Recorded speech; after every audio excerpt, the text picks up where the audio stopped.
Hello students, welcome to our channel Gyan Dhara. आज की इस वीडियो में हम पढ़ेंगे विराम चिन्ह क्या है। विराम का अर्थ है रुकना या ठहरना। वाक्य को लिखते अथवा बोलते समय बीच में कहीं थोड़ा बहुत रुकना पड़ता है, जिससे भाषा स्पष्ट, अर्थवान एवं भावपूर्ण हो जाती है। लिखित भाषा में इस ठहराव को दिखाने के लिए कुछ विशेष प्रकार के चिन्हों का प्रयोग करते हैं। इन्हें ही विराम चिन्ह कहा जाता है। आइए देखते हैं विराम चिन्ह की आवश्यकता क्यों होती है। जब हम काम करते करते थक जाते हैं तब मन आराम करना चाहता है। यह आराम विराम का ही दूसरा नाम है। स्पष्ट है कि साधारण जीवन में भी विराम की आवश्यकता है। उसी प्रकार लिखते समय भावों के अनुसार रुकने के लिए विराम चिन्हों का प्रयोग किया जाता है।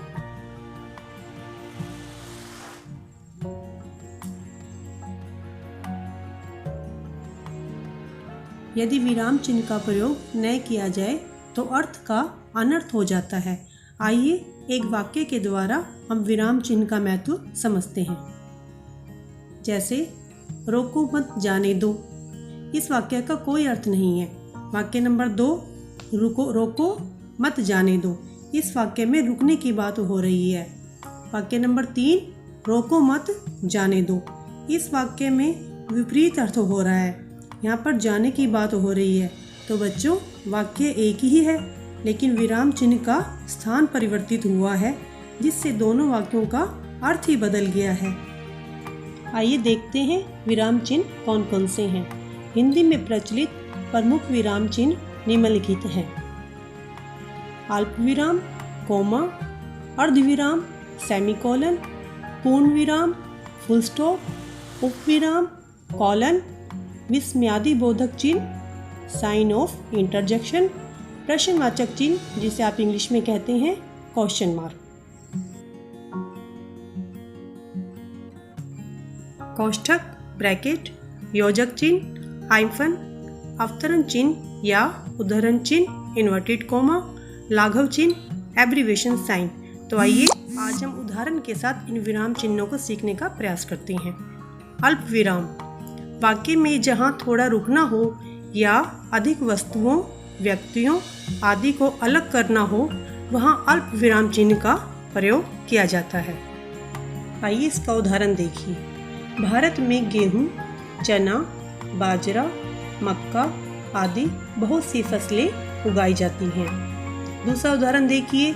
राम, लक्ष्मण, भरत और शत्रुघ्न राजमहल में पधारे।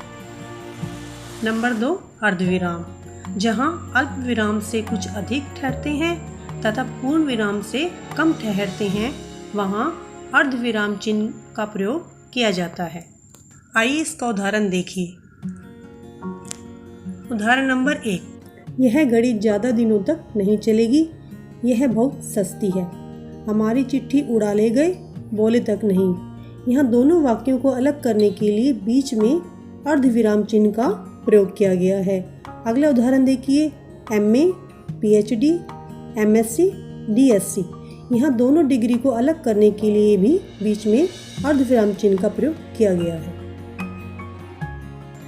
आइए अगला विराम चिन्ह देखते हैं। पूर्ण विराम, जहाँ एक बात पूरी हो जाए या वाक्य समाप्त हो जाए, वहाँ पूर्ण विराम चिन्ह लगाया जाता है। जैसे कि आपने परिभाषा में भी देखा, लगाया जाता है, इसके बाद पूर्ण विराम चिन्ह का प्रयोग किया गया है। जैसे यह हाथी है, पूर्ण विराम का चिन्ह देख रहे हैं आप। वह लड़का है, मैं आदमी हूँ, तुम जा रहे हो।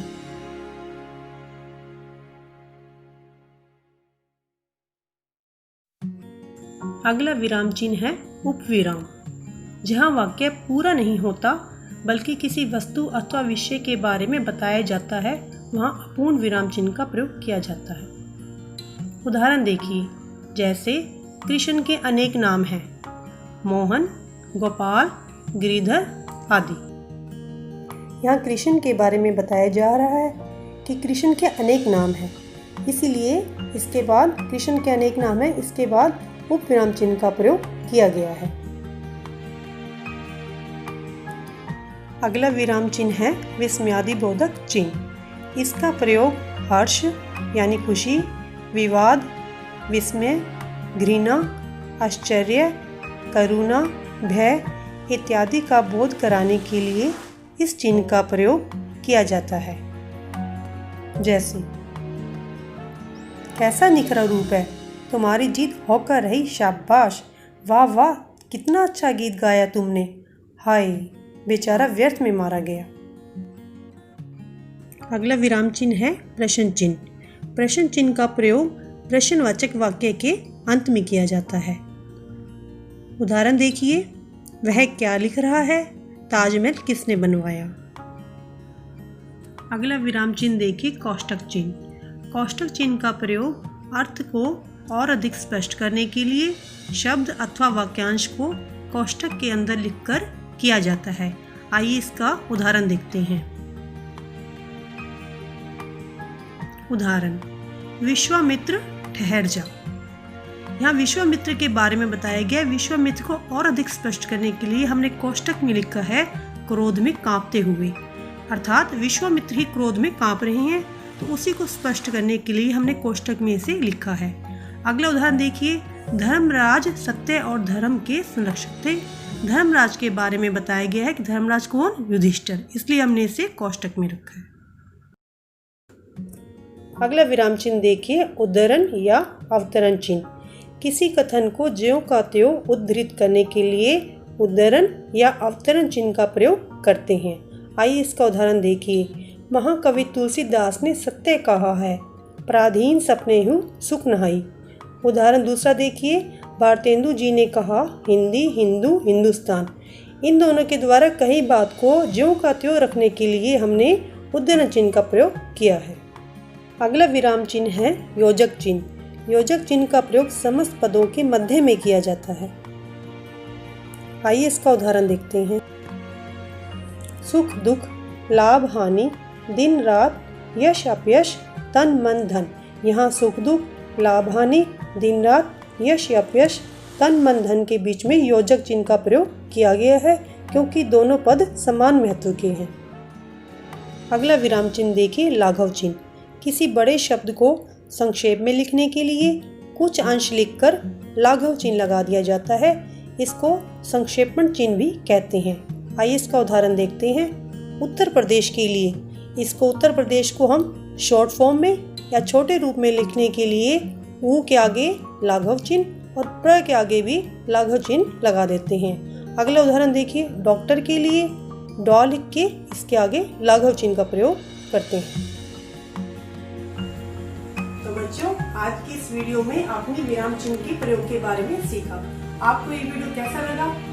अगर आपको ये वीडियो अच्छा लगा तो इसे लाइक और आपके अपने चैनल ज्ञान धारा को सब्सक्राइब करना न भूलें।